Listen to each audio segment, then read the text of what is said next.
السلام عليكم. اللهم صل وسلم وبارك على نبينا محمد. مساكم الله بالخير، الله يسعدكم والنار يبعدكم، يقوم حظنا وحظكم. فيه 3 حاجات إذا شفتها في المنام لا تفسرها ولا تحرص على تفسيرها.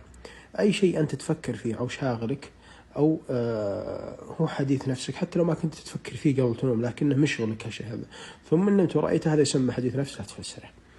الثاني الشيء اللي يحزنك، قمت من النوم وأنت حزن، قمت من النوم وأنت فزع، تعوذ من شره ومن شر الشيطان فإنه لا يضرك. هذا الثاني.